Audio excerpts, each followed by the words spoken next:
Pernah ngerasa frustrasi nggak ngadepin anak yang rasanya susah banget disuruh nunggu?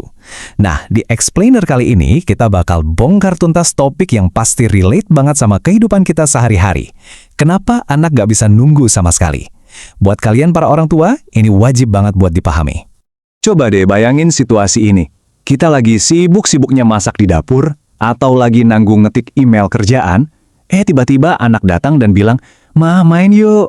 Terus kita refleks jawab, "Tunggu ya sebentar." Rasanya kan emang beneran kita cuma minta waktu sebentar aja ya kan? Tapi tiba-tiba, belum juga ada 1 menit, anak udah teriak, "Lama, aku mau sekarang." Wah, mood mereka bisa langsung berubah drastis, seolah-olah mereka butuh perhatian kita detik itu juga, tanpa bisa ditawar. Padahal ya, kalau dipikir-pikir, itu baru berlalu 10 detik. Buat kita orang dewasa, 10 detik itu secara harfiah cuma sekejap mata. Makanya ledakan amarah anak ini seringkali kerasa kayak muncul dari mana aja, bikin kita kaget. Dan akhirnya, karena kita posisinya juga lagi lelah atau repot, kita mulai ikutan kesel. Reaksi otomatis yang sering keluar dari mulut kita biasanya gini, "Sabar dong, tunggu bentar aja nggak bisa, jangan manja." Gampang banget kan buat kita mikir kalau mereka ini lagi sengaja jadi susah diatur atau sekedar manja. Bagian 1. Misteri persepsi waktu anak. Bagaimana anak dan orang dewasa merasakan waktu dengan cara berbeda. Nah, hal menarik yang sering banget luput dari kesadaran kita tuh ini. Buat kita sebentar, tapi buat anak itu kerasa lama banget. Sains tentang otak nunjukin kalau anak kecil itu memproses informasi sensorik dan gambar mental jauh lebih cepat dari kita. Karena mereka nyerap begitu banyak hal baru setiap detiknya, persepsi waktu mereka secara fisik berjalan lebih lambat. Jadi 10 detik kita itu benar-benar terasa seperti bermenit-menit di otak mereka. Ditambah lagi, jam tubuh internal seorang anak itu sangat terikat sama kapasitas memori mereka yang masih dalam tahap perkembangan. Mereka ini benar-benar hidup di momen saat ini. Jadi suruh mereka memprediksi masa depan, meskipun itu cuma 5 menit ke depan, itu adalah sesuatu yang sangat membingungkan buat mereka. Bagian 2. Memahami gratifikasi tertunda, psikologi di balik kegiatan menunggu. Sekarang kita masuk ke konsep psikologi yang memvalidasi apa yang sebenarnya lagi dialami anak kita. Namanya gratifikasi tertunda, alias kemampuan menahan godaan demi hadiah yang lebih baik nanti. Satu hal yang harus ditekankan di sini, ini adalah skill yang harus dilatih, bukan kemampuan bawaan yang otomatis anak miliki dari lahir. Secara biologi, di usia 0-5 tahun, jalur frontal striatal di otak mereka yang jadi pusat kendali itu masih dalam tahap under construction. Makanya, saat disuruh nunggu, mereka otomatis pakai sistem pemrosesan panas. Mereka bereaksi pakai emosi dan impulsif. Intinya, mereka memang belum kuat menahan keinginan. Bukan karena manja, tapi karena mereka memang belum mampu secara logika. Ini nih yang bikin kenapa mereka suka tiba-tiba tantrum. Waktu kita cuma bilang tunggu dengan abstrak tanpa kejelasan, anak otomatis jadi bingung.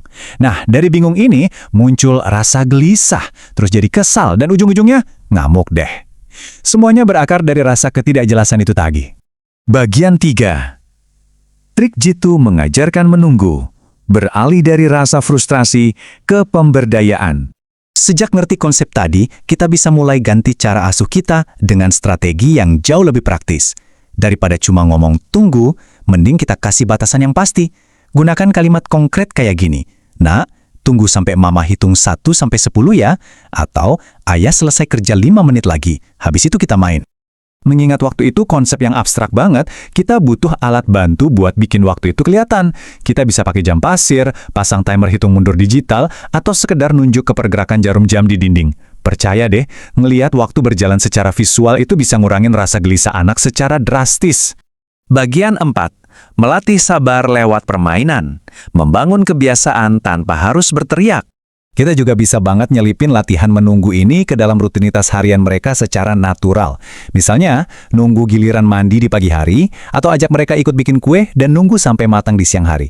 Momen-momen kecil begini bakal pelan-pelan ngebangun toleransi sabar mereka. Dan yang paling seru, kita bisa latih sabar mereka lewat mainan. Coba main puzzle yang butuh fokus nyusun kepingan satu-satu. Atau main freeze dance di mana mereka harus berhenti gerak pas musik mati. Sampai main ibu berkata. Ini adalah cara asik buat ngelatih sistem kognitif mereka yang dingin dan logis tanpa kerasa kayak lagi dihukum. Menggabungkan musik juga bisa jadi alat tempur yang luar biasa. Minta anak nunggu sampai satu lagu selesai, atau belajar ngikutin irama, itu secara nggak langsung ngajarin mereka ngontrol impuls, sekaligus ngejaga mood mereka tetap positif, dan jauh dari stres pemicu tantrum.